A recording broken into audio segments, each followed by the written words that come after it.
All right, so I got cut off a little bit, but yeah. So the spell is just it's what the people of Israel, the Israelites, are under right now. We're under these spells and these curses in Babylon, America. All right, and that's our duty to come out of this darkness. To remember who we are, to come back into remembrance of the truth.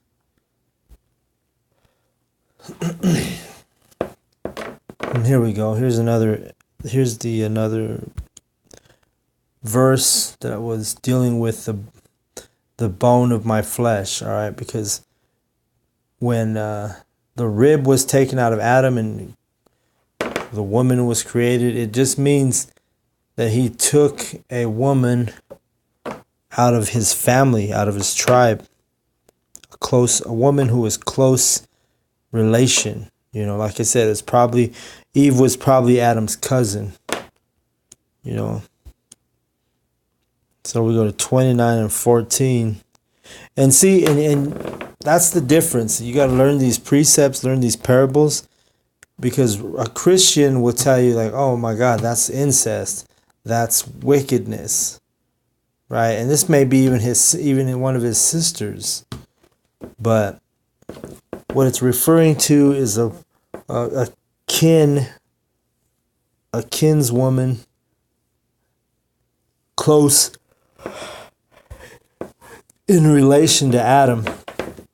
So, but that was the dark sleep that he was in, right? Because he was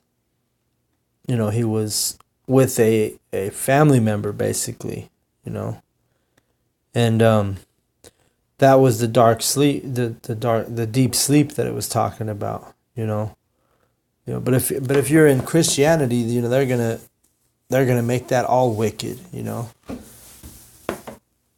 But no, there's certain times when you have to do things, that are for the better, man, or in the Bible's case, just fulfilling prophecy. Like when Abraham and Sarah, when he had to tell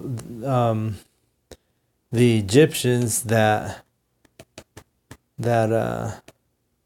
Sarah was his sister. He lied, but he lied for a good cause. He didn't want. They would have killed him if they knew that he was the husband of Sarah, because Sarah was beautiful and desirable for those Egyptians. So, in the same fashion, Adam took on Eve, who was a close family member of his, from his clan and from his tribe.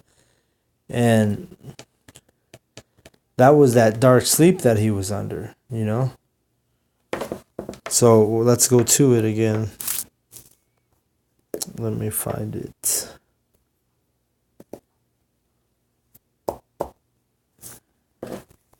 That deep sleep, I said dark sleep, but I meant deep sleep. So let's see, Genesis 29. And like I said, I'm just going with the Spirit here. I don't have anything prepared. So this lesson is a little bit sporadic.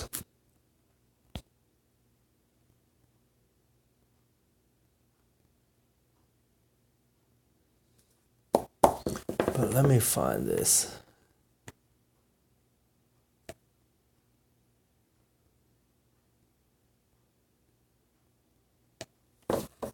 All right, so Genesis 29 and 14 says, and Laban, this is in the middle of the screen, and Laban said to him, surely thou art my bone and my flesh. And he abode with him the space of a month. All right, so he's dealing with Jacob, and Laban is telling him, surely thou art my bone and my flesh, meaning you're a family member, because Laban was his uncle. All right, he was the brother of Jacob's mother. Okay, close family member is what that's referring to, bone and my flesh. All right, and then we also had brought it out in 2 Samuel. Let's go to it. 19 and 13. Let's read it again.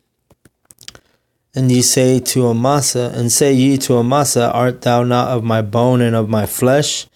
God do so to me, and more also, if thou be not captain of the army or the host before me continually in the room of Joab.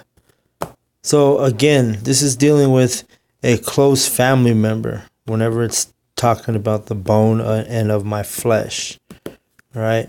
That was a parable, right?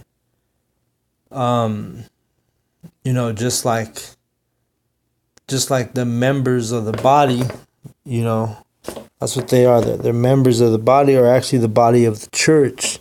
So if you say a member of the body, you're actually dealing with one of the members of the church, one of the men of the truth. It's always parables in the scriptures.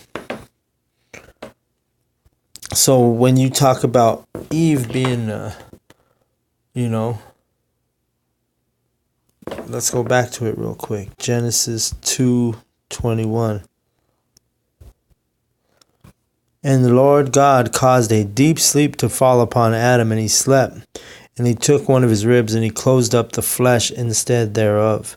And the rib which was the Lord had taken from man made he a woman, and brought her unto the man.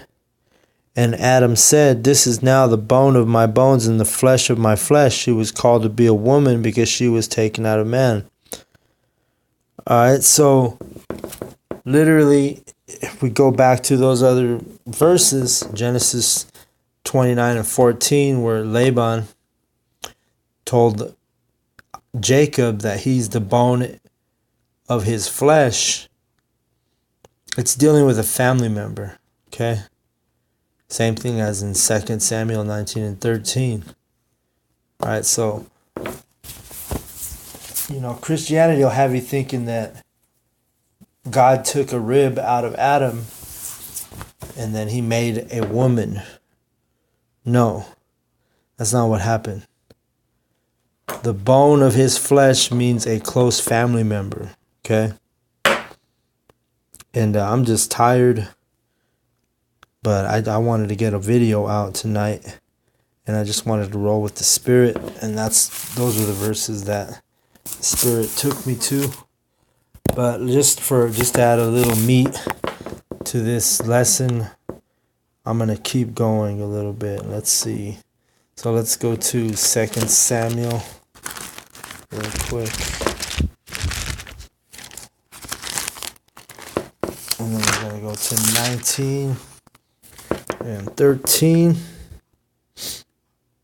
Now we'll go to 19 and 12. Alright? Because that's actually better. 2 Samuel 19 and 12. Just to explain this more and more proof. 2 Samuel 19 and 12. Ye are my brethren, ye are my bones and my flesh. Wherefore then are ye the last to bring back the king? And say ye to Amasa, art thou not of my bone and of my flesh? God do so to me, and more also, if thou be not the captain of the host before me continually in the room of Joab. Alright, so again in verse 12 it says you're my brethren. Alright? You're my bone and my flesh. Alright? So that's what it's talking about with Adam and Eve, and the bone and the rib. That's actually talking because she was from Adam's tribe and was more than likely a close member to him of his family. All right, the bone of his flesh. All right. Eve was literally, like I said, she was more than likely Adam's cousin, someone from his family. All right. And let me see. Then we're going to go to 2 Samuel 5 and 1. Let's see what that says. 2 Samuel 5 and 1 for a precept. Then came all the tribes of Israel to David to Hebron and spake, saying, Behold, we are thy bone and thy flesh. All right, so there you go again. the tribes of Israel, right? And what they are is their family. You know what I mean? They're actually family. You know, those Israelites are family. It's not talking about God took a rib out of Adam and made the woman. No. It's talking about she was a family member. Someone close to him and his family. And let me just read verse 2. Also in time past, when Saul was king over us, thou wast he that led us out and brought us in Israel. And the Lord said unto thee, thou shalt feed my people Israel, and thou shalt be a captain over Israel. All right, so he's dealing with David. And when they assembled all the tribes of Israel, they spake, saying, behold, we are thy bone and thy flesh, as it says in 2 Samuel 5:1, the end of that verse. So, you know, the bone of your flesh is going to be your people, your people close to you and your family, all right? So just like Laban, just like in Samuel, and then just like in Adam, they were literally family, family members, cousins. Let's see if I can get any more verses on that deep sleep, some precepts. But that deep sleep that I was bringing out, that Adam fell under, and also Abraham, it means that they were not, they went off, meaning they went off of the truth. And that's what happened. And that's, in Adam's case, it wasn't accustomed to be with people close to you in your family, but it happened, And so, let's see, let's go to Isaiah 29:10. Isaiah 29:10, it says, for the Lord hath poured out upon you the spirit of deep sleep, and hath closed your eyes. The prophets and your rulers, the seers, hath he covered. And the vision of all is become unto you as the words of the book that is sealed, which men delivered to one that is learned, saying, read this, I pray thee. And he said, I cannot, for it is sealed. All right, so when you're in a deep sleep, Yahweh is not dealing with this. Remember when there's a verse that says when the fathers slept, and that's dealing with the men of Israel when they were in a time of darkness, like Israelites. They're in the time of darkness right now. They're calling themselves Americans, Mexican Americans, African Americans, Native Americans. They're not American. All right, you don't see that word American in the Bible. Is because that's not your nationality. The Edomites have changed their nationality, changed their who they were so many times in history to deceive, so that you can't figure out who is the devil from the Bible in the book. When we know, the men who study, we know that the Edomites are the wicked and the devil. All right. But y'all are in deep sleep. So if you're in a deep sleep, you're not going to know who the devil is according to the Bible. You're not going to understand any of the parables or any of the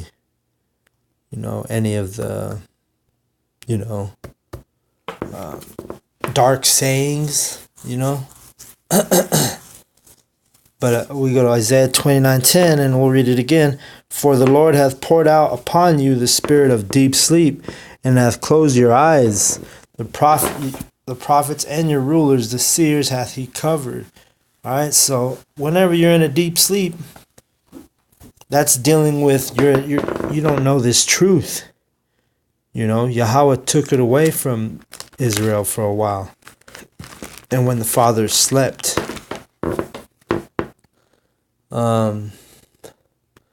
But that's what that's dealing with, you know. Let's see.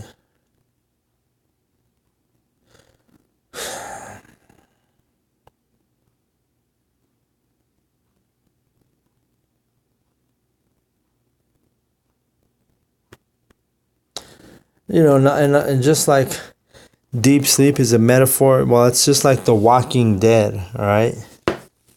You know, they mock the people by, you know, doing a show like that, calling it The Walking Dead, and you don't know that it's actually talking about you, you know?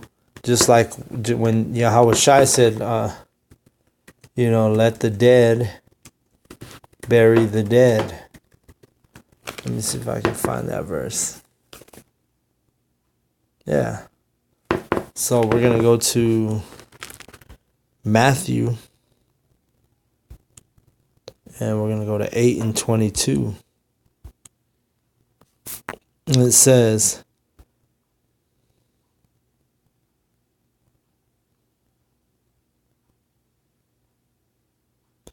we'll start at verse 20. And Yahushua saith unto him, the foxes have holes, and the birds of the air have nests, but the Son of Man not where to lay his head. All right. So he didn't even have a place to lay his head at that time. You know, and these wicked, wicked people, wicked, you know, like here it says, the foxes have their holes and the birds have of the air have nests. Let me keep reading this. And another, this is Matthew 8:21. And another of his disciples said unto him, Lord, suffer me first to go and bury my father.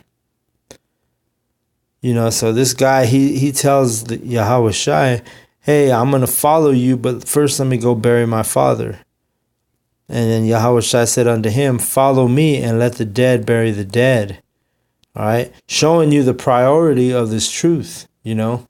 As a man in this truth, you know, you really don't have no reason to miss camp. You don't have no reason to not do your videos, you know. Yahweh Shai told the man right here in verse 22, follow me and let the dead bury the dead. Meaning, let those people that are dead to this truth, that they're in darkness, they don't believe the truth, they don't take time to study or be diligent, look up the words. They don't do that, therefore they stay in a deep sleep. All right, and they don't have any understanding. They have no foundation because the scriptures are the foundation. But in verse 22, Yahweh Shai said unto him, follow me and let the dead bury the dead.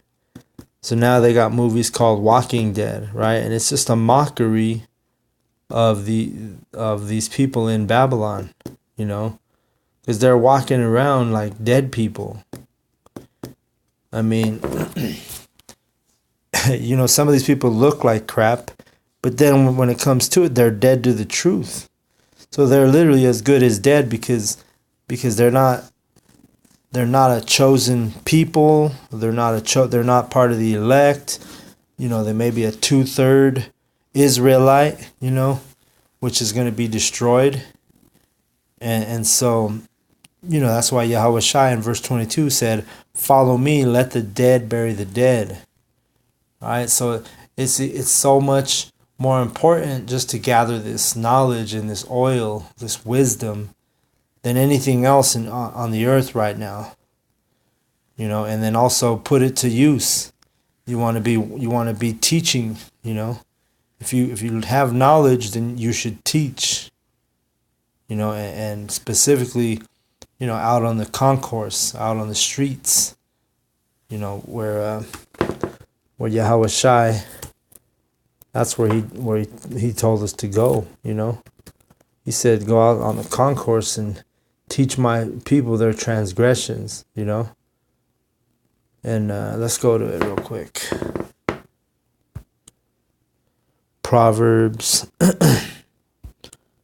1 and 21.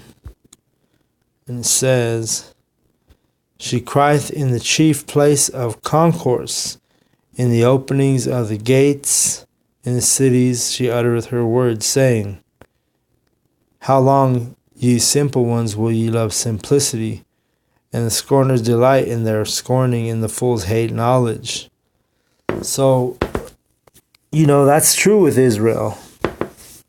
People at camp, especially, Issachar and Ephraim, those tribes, those Hispanic tribes, Puerto Rican and Mexican, they see that image of Jesus Christ with horns, and that's like a stronghold to them. They're offended at that thing, But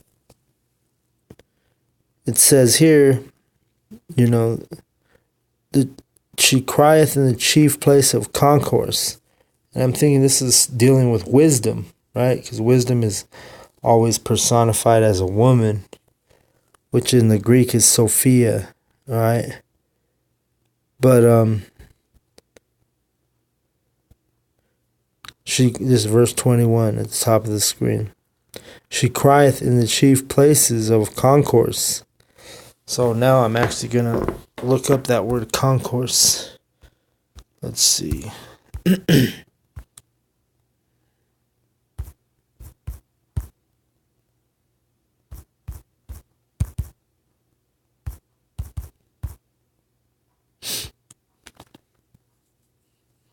And concourse says a large open area inside or in front of a public building, as in an airport or train station. A crowd or assembly of people. So that's where you're supposed to teach this truth, all right? And it's in that wisdom that crieth in the chief place of concourse is literally the bride, which are the men of the truth, men of Yahweh. All right, let's go back to that. So there's parables in this Bible, and that's why it's so hard for, the wicked and the heathen to understand this book. It's because of the parables, man. If this Bible was written, in plain sight or dealing with plain, and everybody understood it when they read it, then, the truth wouldn't be so unique and beautiful. If everybody could understand it, or if they read a couple verses and all of a sudden they're ready to be a prophet. No, you got to be diligent. You got to study to show yourself approved. You got to go teach. If you have knowledge, you need to go teach. Let's go to that Proverbs 1:21. She crieth in the chief place of concourse, in the openings of the gates. In the city she uttereth her words, saying, how long, ye simple ones, will ye love simplicity? Talking about that walking dead. Talking about that Yahweh Shai said, hey, let the dead bury the dead. Meaning, that's how serious this truth is, You may have a family member who passes on to the spiritual realm, but Yahweh Shai, he's like, hey, that don't matter, Gather this truth. When people in this side, in this Babylonian society, they get offended if you don't go to their, family members' funerals, or if you don't, you know what I mean? It's like such an offense. But see, this truth is an offense to most people, because, they'll think it's a righteous thing to go to a funeral, right? When in actuality, it's more righteous to teach this truth than to go honor someone at their funeral, Once that person is gone, hey, they're gone. They can't take nothing with them, including your goodbyes, Just like when people go and sit flowers and stuff at the grave, Well, what is the dead gonna do with flowers? Nothing. It's a waste of time and waste of money. You should actually in that situation, you'd be better off not doing that. And people will get offended at that. Oh no, but this is for my dad, or this is for my mom. And you tell them, oh well, what good is it to them? And they get pissed off. But what Yahweh Shai, he just told us, let the dead bury the dead, man. It don't matter. Well, just like that.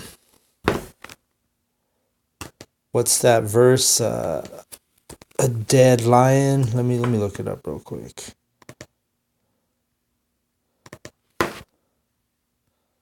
Let me see.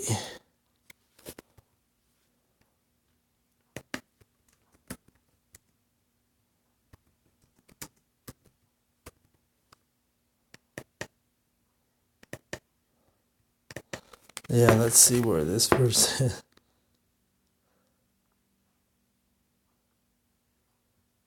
Let's see. Let's try this. Ecclesiastes 9:4. Yeah. For him that is joined to all the living, there is hope. For a living dog is better than a dead lion. All right. So a lion is a magnificent creature of Yahweh. And a dog is man's best friend. So, but guess what? If you're dead, that dog who is not as magnificent as the lion, but if the lion is dead, and the dog is alive, well, the dog is better than a dead lion, it says. And just like this truth, man, that's how important this truth is, man. Somebody, passes on, and all of a sudden there's a funeral, and let's say it's the same day as camp. Well, you better get your ass to camp, man. The dead person is already dead, a live dog is better off than a dead lion.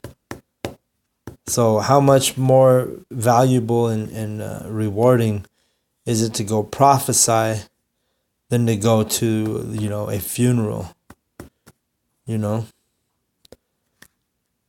Shai never went to funerals. There's no scriptures in the Bible that say that Yahweh Shai, went to funerals. And then when you go to the funerals, in Babylon, they go and they start reading their, it's like a big old phony show, Everyone goes and says nice things about the person, and then you find out, oh, these people hadn't hung out with that person in years, but yet it's actually more for them and their vanity than for the dead person. You know what I mean?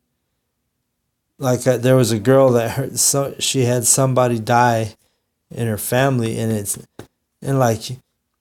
was like she was trying to make it about herself. You all have seen that. You've all seen that with women. Even for a funeral, someone dying, and you're going to have people coming out the woodwork and, oh, that was my best friend, or, oh, I can't believe I saw you last Tuesday, All of a sudden, they try to make it all personable, make it seem like, you know what I mean? And then you see whenever people like post on social media, oh, so-and-so died, and now all of a sudden everyone's chiming in, oh, prayers to you, condolences to you, sorry for your loss. Well, no, the dead don't give a shit, man, about your flowers. They don't care about, if anything, they're in their right mindset now, They're trying to, it says that they cry continually, Let me see if I can find that verse.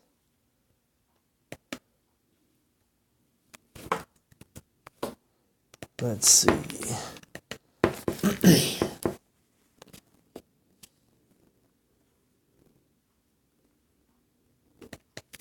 But, our people fail at the lack of knowledge, They lack knowledge. Like they don't understand that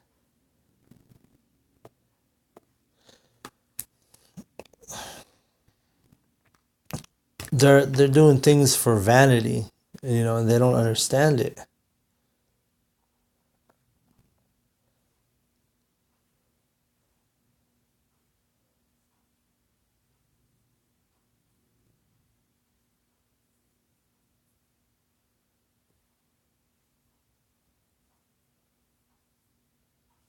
But all these prophecies, man, they all come